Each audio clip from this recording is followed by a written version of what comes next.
রাতের গভীর অন্ধকারে যখন শহর ঘুমিয়ে পড়ে, কিছু গল্প তখন জেগে ওঠে। কিছু সম্পর্ক, কিছু ভয়, কিছু অজানা সত্য, সব মিলেমিশে তৈরি হয় এক রহস্যময় জগৎ। আজ সেই জগতের দরজা খুলছে লেখক বাপন দাসের কলম ধরে এক নতুন কাহিনীর জন্য। আজকের আমাদের গল্পের সূত্রধর আমি প্রদ্যুৎ। আজকের গল্পের কথক ঈশান দাস। গল্পের বিভিন্ন চরিত্রে রয়েছে সুপ্রভাত, প্রত্যুষা ও নীলাঞ্জন। গল্পটির নাট্যরূপ প্রদান করেছেন অনন্যা পাল ও আমাদের আজকের গল্পের প্রচ্ছদ নির্মাণ করেছেন পিয়ালি। তবে আসুন আর দেরি না করে শুনে ফেলি আমাদের হুইসপার্স ইন ডার্ক চ্যানেলের আজকের নিবেদন। লেখক ও পরিচালক বাপন দাসের কলমে আমাদের আজকের কাহিনী কামিনী।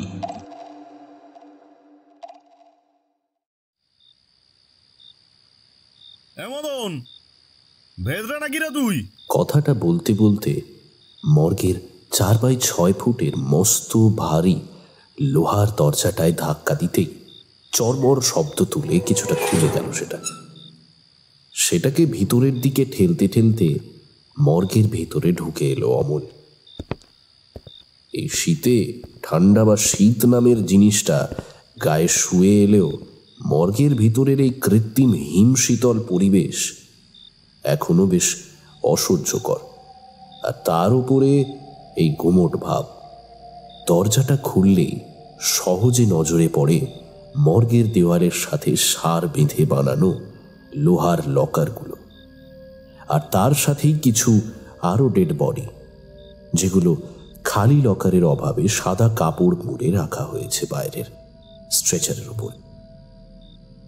একটা হলুদ বাতি নির্বাক দৃষ্টে নিজের আলো ফেলে চলেছে তার নিচের দিকে থাকা একটি স্ট্রেচারের উপরে, যেটির ঠিক ওপরে শুয়ে রয়েছে একটি আপাদমস্তক সাদা কাপড়ে মোড়া বডি, যেটির বুকের কাছটায় খুব ভালো করে লক্ষ্য করলে বোঝা যায় যে সেটি অনবরত ওঠানামা করে চলেছে মৃদু গতিতে।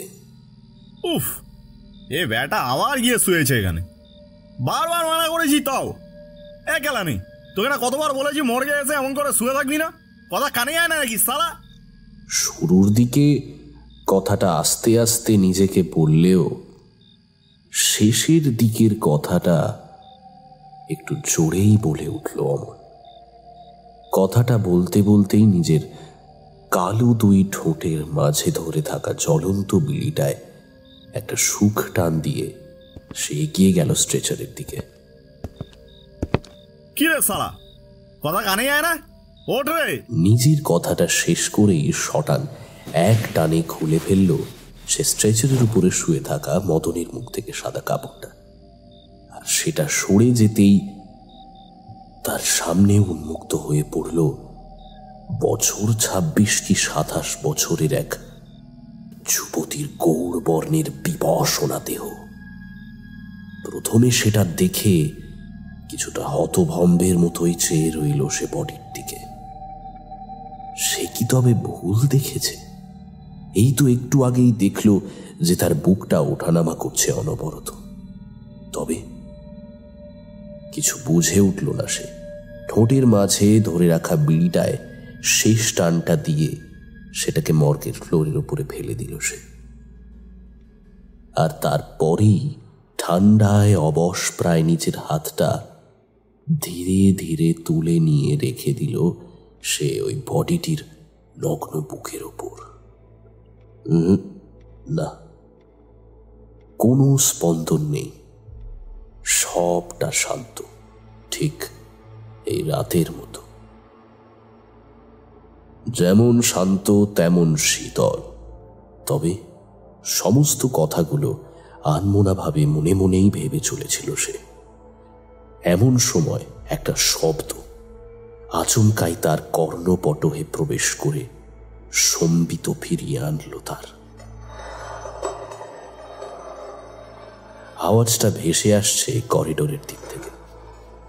খুব ভালো করে শুনলে বোঝা যায় আওয়াজটা এমন যেন কেউ কোনো ধাতব বস্তু, কোনো রড ঘষে চলেছে ফ্লোরের পাথরের উপরে, আর তার থেকেই উৎপত্তি এই শব্দের। কিছুক্ষণ স্থির থেকেই কি একটা ভেবে এক ছুটে এগিয়ে গেল অমল করিডোরের দিকে। আর দরজা দিয়ে বেরিয়ে সেখানে দাঁড়াতেই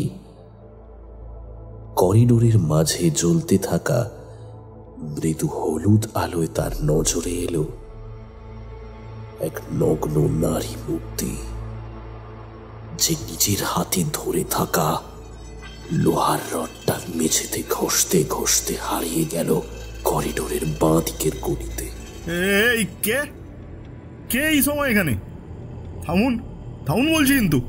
উদ্বিগ্ন স্বরে কথাটা বলে উঠেই সেদিকে ছুট লাগালো অমল। গলিটার শেষের মুখে এসে দাঁড়াতেই তার কানে আবারও প্রবেশ করল ওই শব্দটা যেটা একটু আগে সে শুনেছিল মর্গের ভেতর থেকে।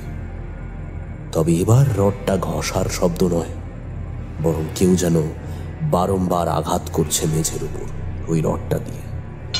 একবার, দুইবার, তিনবার। চকিতের ন্যায় শব্দটা অনুসরণ করে সেদিকে ফিরে তাকালো অমল। তার বাঁ দিকে চলে যাওয়া করিডোরটা সারিবদ্ধভাবে রয়েছে কতগুলি দরজা, যেগুলির মধ্যে থেকে তৃতীয় দরজাটি খুলে রয়েছে হাট হয়ে, আর সেখান থেকেই শব্দটাকে সঙ্গী করে অনবরত বেরিয়ে আসছে সাদাটে শীতল ধোঁয়া। ঘরটা অমল চেনে, ওটা অটোপসি রুম। কিন্তু আজ তো কারোর আসার কথা নেই অটোপসি করতে। তবে কি ওই মহিলাটা? কিন্তু সেটাই বা কি করে হবে? ওই রুমের চাবি এই এই এই যে অমলের প্যান্টের পকেটে। তবে কি কোনো চোর? বছর দুয়েক আগে এমনই তো একজন রাতের আধারে এসে নাকি ওই ঘরের তালা ভেঙে একটা লাশ চুরি করে নিয়ে গেছিল, আর তারপরেই আগের সিকিউরিটি গার্ডকে সরিয়ে অমলকে রাখা হয়েছে। কিন্তু লাশ তো ওই ঘরে রাখা হয়, আর এটাতে তো শুধু অটোপসি। ওই খোলা ঘরটার দিকে প্রস্তর দৃষ্টি নিক্ষেপ করে একভাবে তাকিয়ে সমস্ত কথা ভাবছিল অমল। ঘরের মধ্যে থেকে আওয়াজটা এখনো তার কানে এসে চলেছে অনবরত।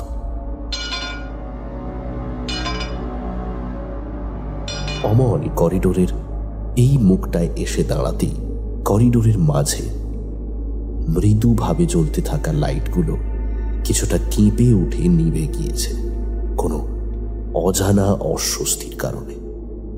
অমল নিজের প্যান্টের পকেট হাতড়ে সেখান থেকে ফোনটা বের করে একবার সময় দেখল।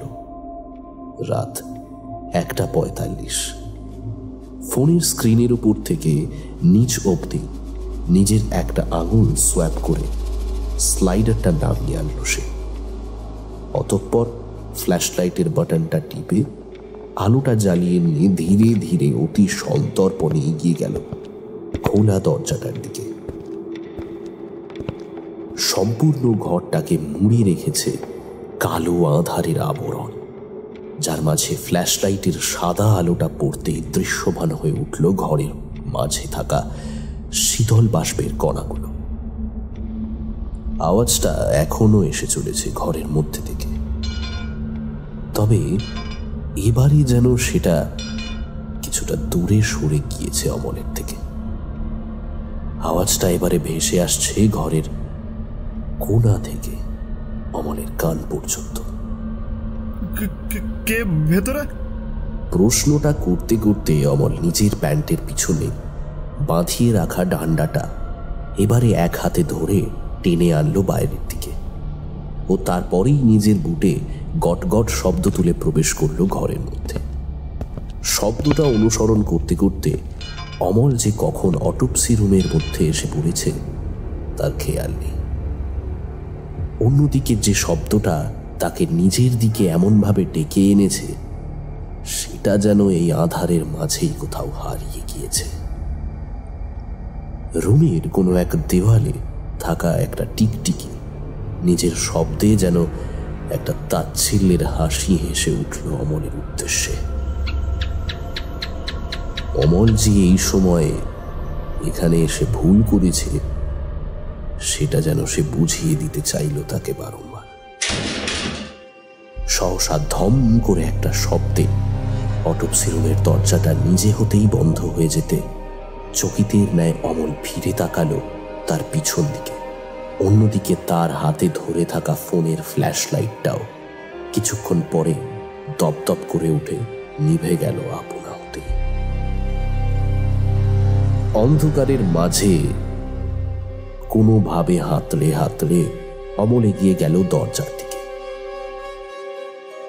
দরজার হিম শীতল লোহার হাতলটা ধরে কিছুক্ষণ টানাটানি করে সেটা খুলবার চেষ্টা করল। না, সে পারল না। কেউ যেন দরজাটা বন্ধ করে দিয়েছে বাইরে থেকে। কেউ কি রসিকতা করছে তার সাথে? কিন্তু কে? মদন। নামটা মাথায় আসতেই একবার হাঁক পাড়ল। মদন? মদন? কোনো জবাব এলো না তার প্রশ্নের। তার বদলে অটোপসি রুমের ভিতরে থাকা ওয়াশ বেসিনের নল থেকে টোপে পড়া জলের ফোঁটা নিজের শব্দের নীরবতা ভঙ্গ করে জানান দিয়ে গেল অমলের একাকিত্বের ও রাতের অপার নীরবতার। এবারে যেন কিছুটা ভয় অতি সন্তর্পণে তাকে ঢেকে ফেলতে শুরু করলো নিজের আবেশে। নির্গত হতে থাকা প্রশ্বাসটাও যেন কিছুটা তলা পাকিয়ে উঠে আটকে রয়ে গেল তার গলার মধ্যবর্তী স্থানে। একটা শুকনো ঢোক গিলল অমল, আর তার সাথেই একরাশ শীতল বায়ু এসে ধাক্কা দিল তার ঘাড়ের ঠিক উপরে। কেউ কি তার পিছনে এসে দাঁড়িয়েছে? তবে কে? তবে কি ওই নারীটি? কথাটা ভাবতে ভাবতে ধীরে ধীরে নিজের ঘাড়টা ঘুরিয়ে পেছনের দিকে তাকালো সে। আর তার সাথেই ক্ষণিকের জন্য জ্বলে উঠল তার মাথার ঠিক উপরে থাকা অটোপসি রুমের সাদা আলোটা, যেটাতে খুব স্পষ্ট ও নিখুঁতভাবে প্রকাশ পেল সেই নগ্ন নারী মূর্তি, যার পিছনে ছুটে সেই রুমে এসেছে। গলাটা কেমন যেন এক অদ্ভুত ভয়ে শুকিয়ে এলো আমলের। একটা হিমেল স্রোত অনায়াসে সাপের ন্যায় এঁকে বেঁকে নেমে গেল সরসর করে তার শির তারা বেয়ে নিচের দিকে। পৌষের এই প্রবল শীতে তার কপাল জুড়ে দেখা দিল বিন্দু বিন্দু ঘামের কণা, যা নিজেদের আবরণে অনায়াসে ঢেকে নিল তার কপালটা। হাঁটু দুটো কেমন যেন কেঁপে উঠল তার অজান্তেই। আর এইটুকু সময়ের ব্যবধানেই জ্বলে থাকা লাইটটা কিছুটা জ্বলে নিভে উঠে প্রচন্ড একটা শব্দ করে ফেটে পড়ল উল্কাপিণ্ডের ন্যায়। আর তার ছোট ছোট কাঁচের কণাগুলো এসে গেঁথে গেল অমলের মুখ ও চোখের উপরে। দেখতে দেখতে একটা অসহ্য যন্ত্রণা ছড়িয়ে পড়ল তার সমগ্র শরীরে। তবে অমল একটু আগে যে বা যাকে নিজের সামনে দেখেছে সেটা দেখার পরেই যন্ত্রণা যেন তার অনুভবই হলো না কোনো মতে। তার সামনে দাঁড়িয়ে ছিল একটু আগে মর্গের স্ট্রেচারের উপর শুয়ে থাকতে দেখা সেই মেয়েটাকে তখন চিনতে না পারলেও এখন যেন তার স্মৃতির গভীর কুয়োর মধ্যে থেকে বেরিয়ে এসে সে সামনে দাঁড়িয়েছে তার। সম্বিত ফিরল তার। আবারও ঘরের কোণা থেকে ভেসে আসা টিকটিকিটির তাচ্ছিল্যের হাসির শব্দে, আর তার সঙ্গে প্রচন্ড ব্যথা ছড়িয়ে পড়তে শুরু করলো তার শিরায় শিরায়। আর তার চোখে মুখে গেঁথে থাকা ছোট ছোট কাঁচের টুকরোগুলো যেন কোনো অদৃশ্য বলে ধীরে ধীরে প্রবেশ করতে শুরু করলো তার শরীরের আরো গভীরে। ব্যথায় কুকিয়ে উঠে মেঝেতে পড়ে গেল অমল। নিজের কাঁপা কাঁপা হাতের সাহায্যে এক এক করে তুলতে শুরু করলো কাঁচের টুকরোগুলো তার চোখ ও মুখের উপর থেকে। অনবরত বেরিয়ে আসতে থাকা রক্তের ধারা এতক্ষণে ভিজিয়ে তুলেছে তার পরনের জামাটা। বুকের মাঝে এতক্ষণ জমে থাকা ভয়টা যেন এবার রূপ নিয়েছে আতঙ্কের, যার ফলে শ্বাস প্রশ্বাস ঘনীভূত হয়ে পড়েছে তার। ঠিক কতটা সময় কেটেছে খেয়াল নেই তার। ঠান্ডার কারণে ব্যথাটা যেন আরো জাঁকিয়ে বসছে তার শরীরে। এমন সময় ভয় করছে বুঝি? ফিসফিসে একটা মেয়েলি কণ্ঠস্বরে কথাটা ভেসে এলো তার কানে, ঠিক তার পিছন দিক থেকে, যেটির সাথে একরাশ শীতল হাওয়া এসে ছুঁয়ে গেল তার কান ও ঘাড়ের কিছুটা অংশ, যার ফলে একটা শিহরণ অনায়াসে খেলে গেল তার সমগ্র শরীরে, যা তার এক একটি রোমকূপ কাঁপিয়ে ফেলল নিমিষে। এতক্ষণ থেমে থাকা ওই ধাতব রডের আওয়াজটা আবারও ছড়িয়ে পড়ল অন্ধকার ছিলে, তবে এবার আর দূর থেকে নয়, বরং অনেকটা কাছ থেকে। বোধহয় অমলের পিছন থেকে। কথাটা ভাবতে ভাবতেই অমল নিজের দ্রুত পড়তে থাকা শ্বাস প্রশ্বাসের সাথে ফিরে তাকালো পিছন দিকে, আর ঠিক তখনই লোহার একটা রড অন্ধকারে বুক চিড়ে সজোরে এসে আঘাত করলো তার চোয়ালে। একবার, দুবার, তিনবার। সমগ্র ফ্লোরটা যেন কিছুক্ষণের জন্য কেঁপে উঠল অমলের প্রবল আর্তনাদে, আর তারপরে সমস্তটা থেমে আবারও চারিদিকে ছড়িয়ে পড়ল হাড় হিম করে তোলা নীরবতা। অটোপসি রুমের আলোটা কিছুক্ষণ কেঁপে জ্বলে উঠল, আবারও যা বেরিয়ে আসতে শুরু করলো বন্ধ দরজার নিচ বেয়ে, আর তার সাথেই বাইরে বেরিয়ে এলো এক রাশ লাল রক্তের ধারা, যা ফ্লোরটাকে ভিজিয়ে ফেলে রাঙিয়ে তুলল নিজের রঙে।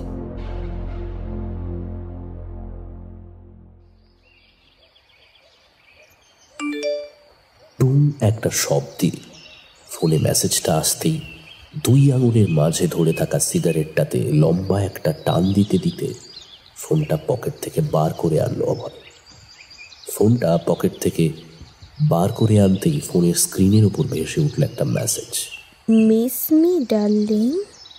আননোন নাম্বার থেকে আসা এমন একটা মেসেজ প্রথমে কপালের উপরে কিছুটা ভাঁজ পড়লেও কি একটা ভেবে মেসেজটা ওপেন করে টাইপ করা শুরু করলো সে।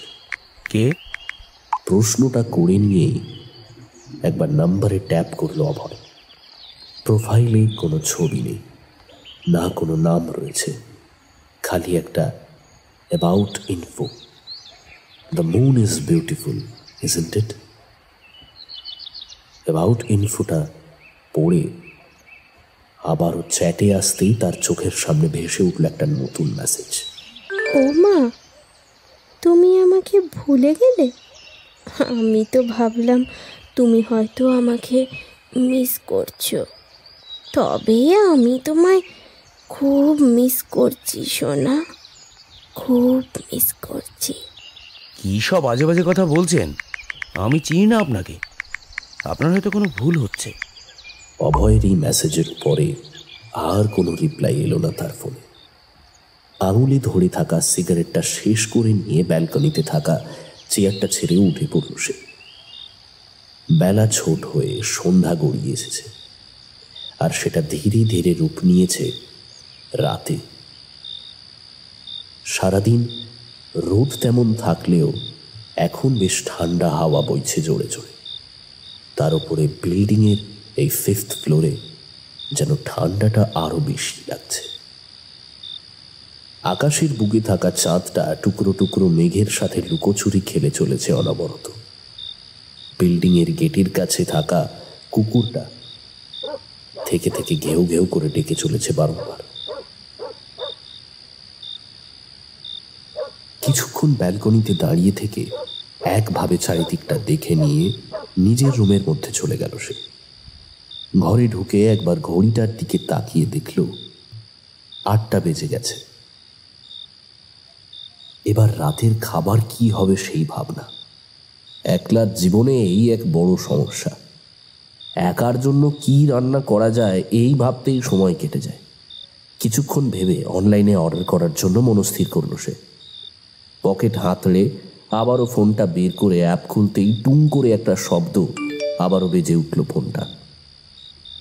নোটিফিকেশনের দিকে নজর যেতেই নজরে এলো ওই আননোন নাম্বারটা। আবারও মেসেজ করেছে তাকে, তবে এবার কোনো টেক্সট নয়, বরং ভয়েস মেসেজ। কিছুক্ষণ চ্যাটের দিকে কি একটা ভেবে একভাবে চেয়ে রইল সে, আর তারপরে তার ডান হাতের বুড়ো আঙুলটা এগিয়ে গিয়ে ট্যাপ করলো ভয়েসের প্লে বাটনটা। উফ, বড্ড ভুলে যাও সোনা তুমি। এবার আওয়াজ শুনে চিনতে পারলে? মেসেজটা দেখে কিছুক্ষণ হতবাকের ন্যায় সেদিকেই চেয়ে রইল অভয়। অতঃপর কিছু একটা লিখতে যাবে সে, তার আগেই আবারও একটা ভয়েস মেসেজ ভেসে উঠল তার স্ক্রিনের উপরে। ছাড়ো ছাড়ো, আর বলতে হবে না। আমি আসছি তোমার কাছে, তখন চিনে যাবে। আজব পাগল তো।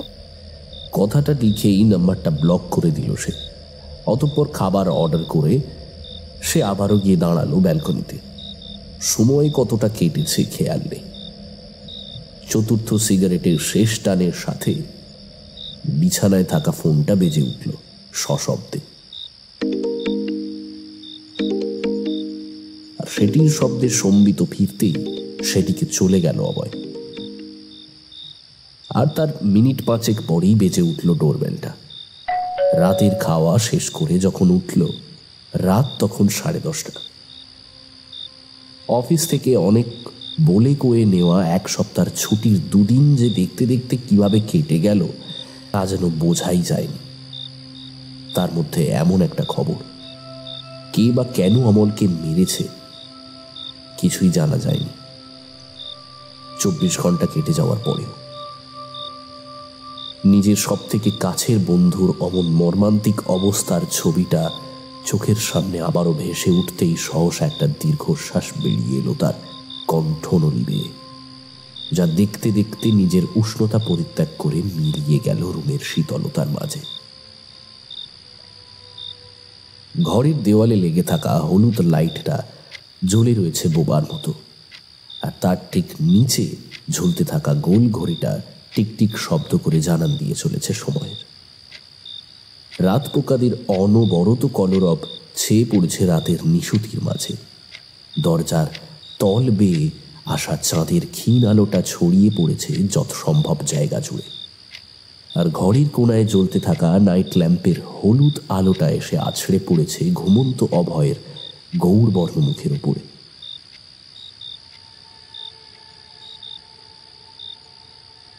সহসা তার ঘরটা যেন ভরে উঠল এক অদ্ভুত মাদকতার সুবাসে, যা ধীরে ধীরে তার নাসারন্ধ্র হয়ে শিথিল করে তুলল তার সমগ্র শরীর। তার ভ্রুযুগল আপনা হতেই সংকুচিত হয়ে উঠল। তার শরীরটা শিথিল হতে হতে যেন মিশে যেতে শুরু করলো বিছানার সাথে। হঠাৎ একটা স্পর্শ, একটা নরম স্পর্শ, যেন কেউ পরম আনন্দে খেলা করছে তার শরীরটার সাথে। হাতটা কখনো উঠে যাচ্ছে তার বুক বেয়ে গলা অবধি, তো কখনো নেমে যাচ্ছে তার নাভি হয়ে আরো নিচের দিকে। নড়তে থাকা হাতটার চুড়ির ছনছন শব্দটা স্পষ্টভাবে ভেসে আসছে অভয়ের কানে। একটা অদ্ভুত উত্তেজনা, অদ্ভুত মাদকতা তার ঘুমটা ভেঙে ফেলেছে অনায়াসে। তবে ঘুমটা ভেঙে গেলেও এখন নিজের শত চেষ্টা সত্ত্বেও সে উঠতে পারছে না কিছুতেই নিজের বিছানা থেকে। কেউ যেন চেপে ধরেছে তাকে বিছানার সাথে। অভয়ের পরনের জামাটা যে ঠিক কখন খুলে গিয়েছে খেয়াল নেই তার, বরং সেটা যে তার গায়ে আর নেই সেটা সে বুঝতে তখন পারল যখন লালা আবৃত একটা জীব অনায়াসে ছুঁয়ে গেল তার প্রশস্ত বুকটা এক একটি রোমকূপ কম্পিত হয়ে উঠল অভয়ের, যার সাথে শ্বাস প্রশ্বাস হয়ে পড়ল তীব্র। একটা মাদকতা ভরা চিৎকার অনায়াসে বেরিয়ে এলো তার মুখ থেকে।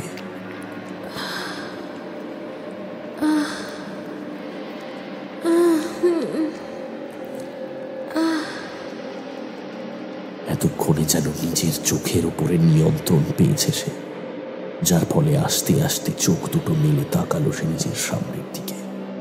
না, কেউ নেই তার সামনে। তবে এই অদ্ভুত শিহরণ, এই অনুভূতি কিসের? কেন তার এমন মনে হচ্ছে যে কেউ যেন তার উপরে উঠে বসেছে নিজের সমগ্র শক্তি দিয়ে? কিছু বুঝে উঠল না সে। তবে মাথাটা নিজের বেডের বাঁ দিকে একবার ঘোরাতেই গলাটা কেমন যেন শুকিয়ে এলো তার, যেন কেউ নিমিষে তার গলার সমস্ত আর্দ্রতা শুষে ফেলেছে, যার কারণে তার গলাটা আটকে ধরতে শুরু করেছে আপোষের মধ্যে। বেডের পাশে জ্বলতে থাকা নাইট ল্যাম্পের আলোর কারণে বেডের বাঁ দিকের দেওয়ালে ফুটে উঠেছে এক নারী মূর্তির ছায়া, যা দেখলেই বোঝা সম্ভব যে সে অভয়ের উপরে উঠে বসেছে সম্পূর্ণ নগ্ন অবস্থায়। ছায়ার কালিমায় প্রকাশ পাওয়া তার সুগঠিত স্তনযুগলের অনাবৃত বৃন্ত দুটি তীরের ধারালো ফলার ন্যায় চেয়ে রয়েছে তারই দিকে। নারীটির উন্মুক্ত কেশ রাশি নেমে গিয়েছে তার পিঠ বেয়ে অভয়ের উত্তেজিত পুরুষাঙ্গের ঠিক ওপরে, যা ঢেকে ফেলেছে সেটিকে রেশমের আবরণের ন্যায়। এক একটি রোম হিম হয়ে এসেছে যেন অভয়ের, আর তার সাথে ধীরে ধীরে নারীটার একটা হাত এসে চেপে বসলো অভয়ের গলার উপরে, যা আস্তে আস্তে রুদ্ধ করে ফেলল তার শ্বাস। তার মুখটি এবারে নেমে এলো অভয়ের কানের কাছে। মুখটা না দেখা গেলেও এবারে মেয়েটির কণ্ঠ শুনতে পেল সে খুবই স্পষ্টভাবে। সোনা, সোনা,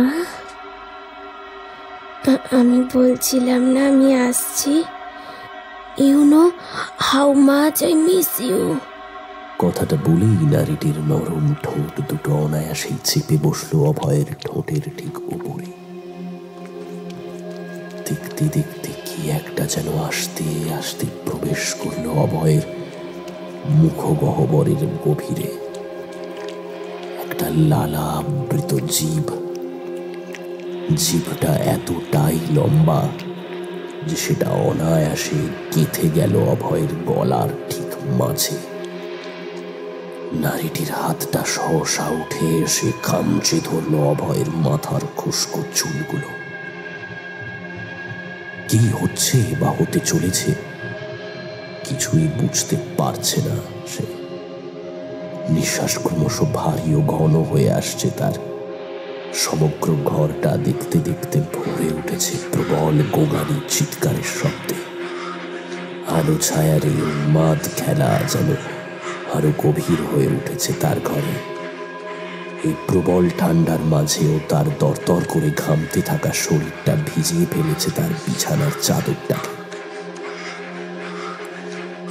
তাকে নিজের বশে এনে ফেলেছে এমন এক শক্তি, যাতে সে দেখতে পাচ্ছে না নিজের শত চেষ্টা সত্ত্বেও। অভয়ের গলা টিপে থাকা নারীটির হাতের বৃদ্ধাঙ্গুলটি যেন ধীরে ধীরে ধসতে আরম্ভ করেছে তার গলার মধ্যে। আঙুলের তীক্ষ্ণ নখটা তার চামড়া চিরে ফেলে বের করে ফেলেছে একটা ক্ষীণ রক্তের ধারা, যা দেখতে দেখতে মেয়েটি নিজের লালাসিক্ত জিভ দিয়ে ছেটে ফেলল অনায়াসে। একটা পাশবিক হাসি ছেয়ে পড়ল সমগ্র রুমের মধ্যে, যার সাথে ধীরে ধীরে এবারে প্রকাশ পেতে আরম্ভ করলো তার বিবর্ষণা রূপ। নারীটির দিকে তাকাতেই একটা খুব পরিচিত মুখের দর্শন পেল অভয়। যার পরে তার মুখটা দেখতে দেখতে বিবর্ণ হয়ে গেল এবং সেখানে ছেয়ে গেল তীব্র ভয়ের একটা সাদাটে আবরণ। ঘরটা কেমন যেন ভরে উঠতে শুরু করলো একটা মাদকতার সুবাসে, যা অভয়ের ভীত মস্তিষ্কে অনায়াসে জ্বালিয়ে ফেলল কামনার এক তীব্র জ্বালা। অভয়ের বলিষ্ঠ হাতটা উঠে এসে চেপে ধরল নারীটির চিকন গৌরবর্ণের হাতটা, আর তার উপর হাতটা ছুটে গিয়ে চেপে বসল নারীটির নগ্ন মসৃণ নিতম্বের উপরে। একটা কুটিল হাসি খেলে গেল নারীটির ঠোঁট ছিঁড়ে। সে যেন এটাই চেয়েছিল এতক্ষণ। নারীটির মুখটি উন্মাদের ন্যায় আবারও ছুটে গেল অভয়ের কানের কাছে, আর তার মাধুর্যপূর্ণ কণ্ঠ আবারও ঢেলে দিল পূর্ণ মাদকতার রস অভয়ের কর্ণের মধ্যে। I love you, baby. I love you. সমস্ত ঘরটা ভরে উঠল প্রেমালাপের চরম উত্তেজনার শব্দে।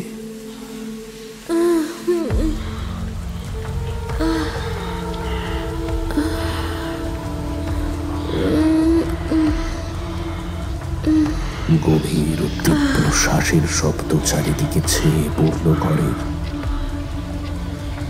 সময় কতটা কেটেছে খেয়াল নেই তার। ঘড়ির কাঁটা টিকটিক করে চলেছে এখনো। অভয়ের কোলের মাঝে বসে থাকা নারীটি নিজের হাতের পরম আদরে খামচে ধরেছে তার মাথার চুলগুলো, আর তার সাথেই অভয়ের মুখটা চেপে ধরেছে নিজের ঘর্মাক্ত বক্ষগাজের ঠিক মধ্যস্থানে।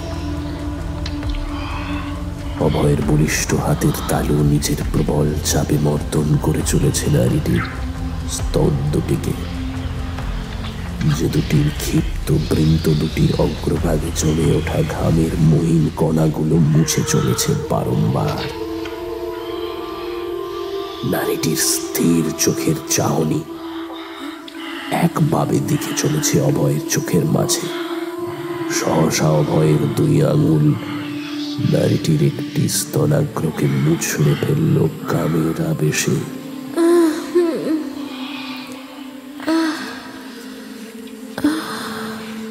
আর তার সাথে তার অন্য হাতটি নিচে নামতে নামতে চেপে বসল নারীটির ভগাঙ্কুরের ঠিক ওপরে। তার খুলে ফেলা জামাটা দিয়ে সে বেঁধে ফেলল অভয়ের মুখ ও হাত। ঘরের মাঝে জমতে থাকা মাদকতার সুবাসটা কেমন যেন ক্ষীণ হয়ে গিয়েছে ধীরে ধীরে। যে ঘোরটা এতক্ষণ ছেয়েছিল অভয়ের সমগ্র মস্তিষ্কে, সেটা যেন কর্পূরের ন্যায় উধাও হয়ে গিয়েছে তার সমগ্র শরীর থেকে। খিলখিল করে হেসে উঠল মেয়েটি।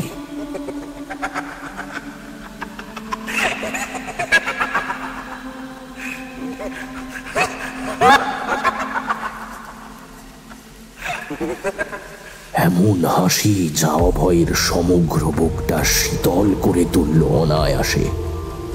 বুকের রক্ত জল হয়ে ওঠা বোধহয় এটাকেই বলে।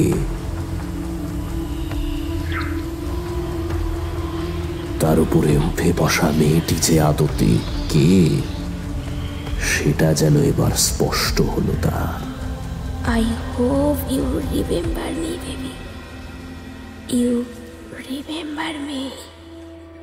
আওয়াজটায় প্রেম ঠিক কতটা ছিল জানা নেই, তবে রুক্ষতা আর প্রবল শীতলতা ছিল বেশ অনেকটাই। ঘামের একটা কণা অভয়ের শিরদাঁড়া বেয়ে নেমে গেল নিচের দিকে। মেয়েটির একটি হাত সহসা চেপে বসলো অভয়ের পুরুষাঙ্গের উপর। হাতের চাপটা ধীরে ধীরে মৃদু থেকে বেশ দৃঢ় হয়ে উঠল তার। অভয়ের মুখ থেকে বেরোতে থাকা চিৎকারটা এবার রূপ নিল আর্তনাদের। ব্যথাটা বেশ বেড়ে উঠেছে।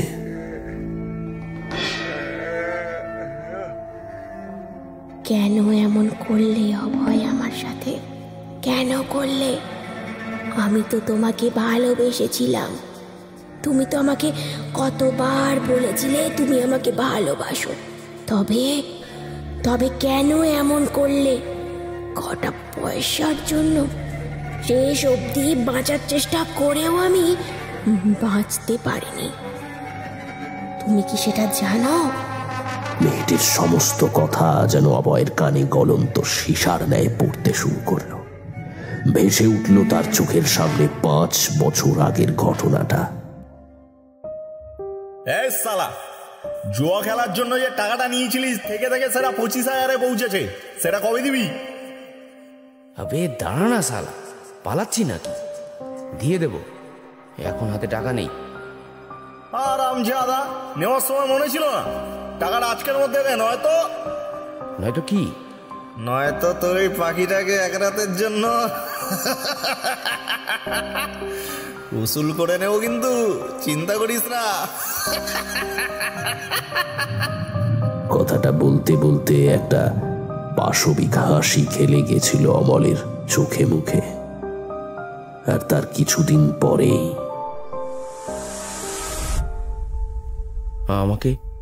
আমাকে ক্ষমা করে দাও বিদিশা। কথাটা বলতে বলতে বাকি আওয়াজটা গলাতেই আটকে গেল অভয়ের। সেই দিন তুমি আমাকে ওই ঘরে ছেড়ে চলে গেলে। আর তারপরে এলো তোমার বন্ধু অমল, মদের নেশায় চুর হয়ে। তোমার কথা শতবার জিজ্ঞাসা করার সত্ত্বেও কোনো জবাব পেলাম না। আমি ওকে এড়িয়ে বেরিয়ে যেতে চাইলাম ঘরের বাইরে, পারিনি অভয়, পারিনি। না বেরোতে পেরেছি, আর না ওই শয়তানটার হাত থেকে মুক্তি পেয়েছি।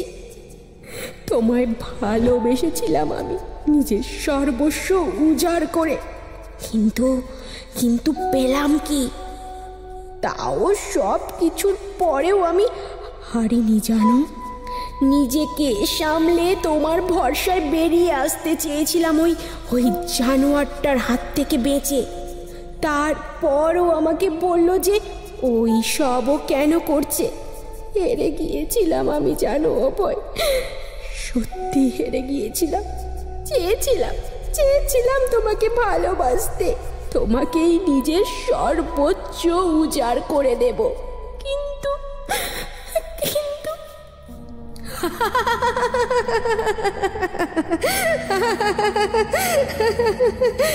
পালাবার চেষ্টা বোধহয় ভুল করেছিলাম।